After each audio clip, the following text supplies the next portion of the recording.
प्यारे बच्चों नमस्कार। आपका अपना चैनल डिफेंस ट्यूटर में आपका स्वागत है। तो आज हम पढ़ने वाले एलिमेंट मिक्सचर एंड कंपाउंड्स के कुछ एक्सपेक्टेड क्वेश्चंस को। यह एक्सपेक्टेड क्वेश्चंस का लेक्चर 5 है।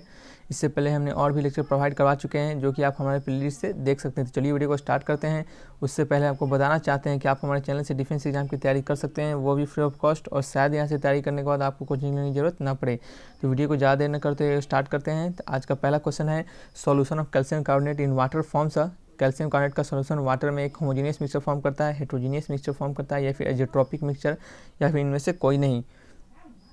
वीडियो देखने सॉल्यूशन देखने से पहले आप वीडियो को ट्राई कीजिए, क्वेश्चंस को ट्राई कीजिए, वीडियो पॉज करके तब सॉल्यूशन देखिए, ठीक है। तो जिन जिन लोगों को ऑप्शन नंबर बी आ रहा है हेट्रोजीनियस मिक्सचर, उनका आंसर क्या है? सही है। तो चलिए समझते हैं कि हेट्रोजीनियस मिक्सचर किस तरह से। देखिए आपको पता चाहिए कैल्शियम कार्बोनेट किसी भी वाटर में कैल्शियम कार्बोनेट मिलाते हैं, कैल्शियम कार्बोनेट को अगर वाटर में मिलाते हैं आप, तो एक हेट्रोजीनियस मिक्सचर देता है, क्योंकि वो क्या करता है, वो प्रिसिपिटेट देता है जो कि वाटर में डिजॉल्व नहीं होता है। और हेट्रोजीनियस मिक्सचर वो देता है अलग अलग, उसका बाउंड्री सेपरेशन आपको दिखता है, यानी वाटर में उसके मिक्स जो वाटर में मिलाते हैं कैल्शियम कार्बोनेट जो सब्सटेंस फॉर्म होता है वो आपको वाटर में सिंपली इजीली दिख जाएगा। इससे कारण क्या होता है, वो हेट्रोजीनियस मिक्सचर फॉर्म करता है। देखिए आपको यहाँ पे एक एजेट्रोपिक मिक्सचर दिख रहा होगा। देखिए एजेट्रोपिक मिक्सचर वैसे मिक्सचर कहते हैं कॉन्स्टेंट बॉइलिंग मिक्सचर, उसको एजेट्रोपिक मिक्सचर कॉन्स्टेंट बॉइलिंग मिक्सचर कहते हैं। वो किसी भी हाल में किसी भी टेम्परेचर पे उसका जो बॉइलिंग पॉइंट होगा हमेशा क्या होगा, कांस्टेंट होगा। तो ये आपको हमने अपने कंसेप्ट में और अच्छे से समझाया है, जो कि आप हमारे कंसेप्ट से जाकर देख सकते हैं। तो नेक्स्ट समझते हैं अपने क्वेश्चन को। क्वेश्चन नंबर 2 को, pure water is obtain from sea water by pure water को, यानी प्योर वाटर को सी वाटर से हम किस तरह से ऑब्टेन करते हैं। तो जी हाँ दोस्तों, आप सब लोगों ने ट्राई किया हुआ। तो जिन जिन लोग ऑप्शन बी आ रहा है उनका आंसर क्या है? सही है। देखिए डिस्टिलेशन एक ऐसा प्रोसेस है जिससे हम प्योर वाटर को सी वाटर से ऑब्टेन करते हैं। क्या करते हैं डिस्टिलेशन प्रोसेस में? देखिए प्योर वाटर में उनका बॉइलिंग पॉइंट और सी वाटर जो होते हैं उनका बॉइलिंग पॉइंट में क्या होता है, डिफरेंस हो जाते हैं।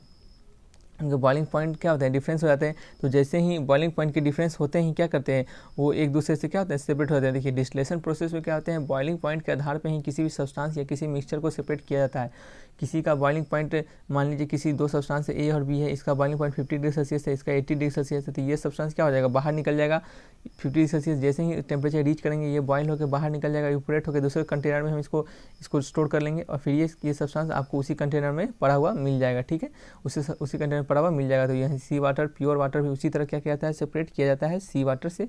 इसी तरह ऑब्टेन किया जाता है, क्या किया जाता है, उसको इवपोरेट कर दिया जाता है उसके वाटर को, और उसमें नमक बन जाता है। फिर जो वाटर इवपोरेट होते हैं उसको दूसरे कंटेनर में ले लिया जाता है, ठीक है। तो नेक्स्ट समझते हैं क्वेश्चन नंबर 3 को, by decreasing pressure boiling point of liquid. देखिए प्रेशर को डिक्रीज करने पर बॉइलिंग पॉइंट ऑफ लिक्विड क्या होते हैं।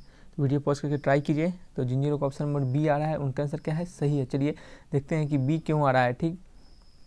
तो इसका क्या होगा, बी आंसर क्या होगा, इसका आंसर क्या होगा, बी होगा, ठीक है। तो समझते हैं बी क्यों होगा।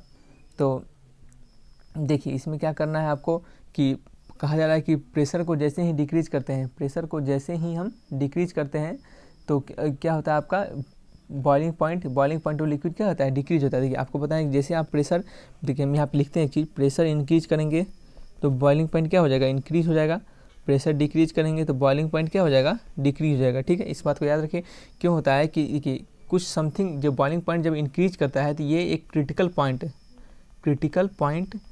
पॉइंट पर जाएगा, तब तक ये क्या होगा, इंक्रीज करेगा।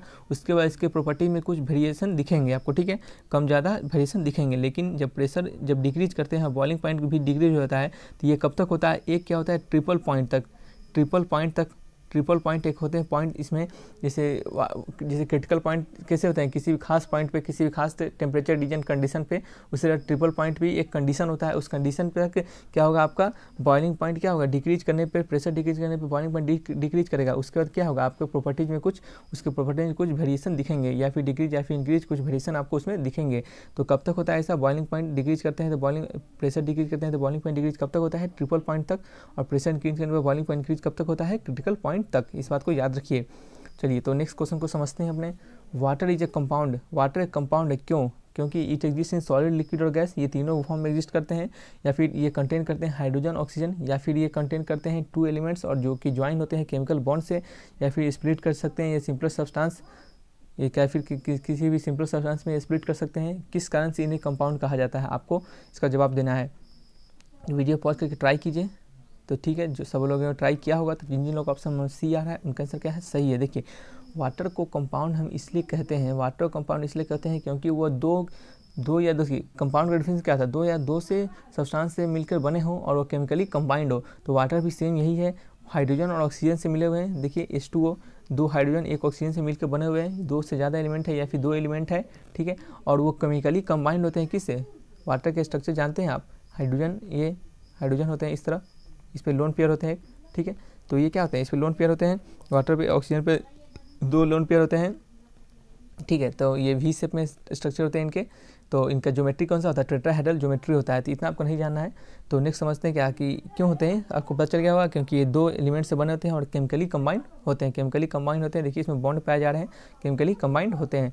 तो नेक्स्ट क्वेश्चन को समझते हैं, which of the following the most abundant compound. ये तो सभी को पता होगा कौन सा इसमें से मोस्ट एबंडेंट कंपाउंड है, कंपाउंड है। देखिए ध्यान से रखिए, कंपाउंड कहा जा रहा है, कंपाउंड कहा जा रहा है। तो ठीक है दोस्तों, जिन जिन लोगों का ऑप्शन नंबर डी आ रहा है उनका आंसर क्या है, गलत है। देखिए आप बहुत लोगों ने डी आंसर जरूर मारा होगा, क्योंकि देखिए एयर एक कंपाउंड नहीं है। एयर क्या है, एयर इज अ मिक्सचर। क्या है, एयर क्या है, मिक्सचर है। वाटर क्या है, वाटर क्या है, कंपाउंड है, ठीक है। और SiO2, Al2O3 ये सब क्या है, ये सब भी क्या है, कंपाउंड। लेकिन आपको पूछा गया है कौन सा मोस्ट एबंडेंट, सबसे ज़्यादा अमाउंट में पाए जाते हैं, तो ये है वाटर। तो जिनका ऑप्शन नंबर ए आ रहा है उनका आंसर क्या है, सही है, वाटर ही ऐसा सब्सटेंस है इन सभी एग्जाम्पल में से जो मोस्ट एबंडेंट सब्सटेंस, जो मोस्ट एबंडेंट कंपाउंड होते हैं जो कि नेचर में पाए जाते हैं। तो चलिए वीडियो समझ में आ रहा है अच्छे से, पूरे अच्छे से समझ में आ रहा है वीडियो, तो वीडियो को लाइक कीजिए, दोस्तों में शेयर कीजिए और चैनल को सब्सक्राइब करके बेल आइकन दबाइए ताकि रेगुलर अपडेट आपको मिलता रहे। तो इसी तरह वीडियो देखने के लिए हमारे चैनल को जरूर सब्सक्राइब कीजिएगा। ठीक है दोस्तों, फिर मिलेंगे अच्छे वीडियो के साथ, तब तक के लिए बाय बाय।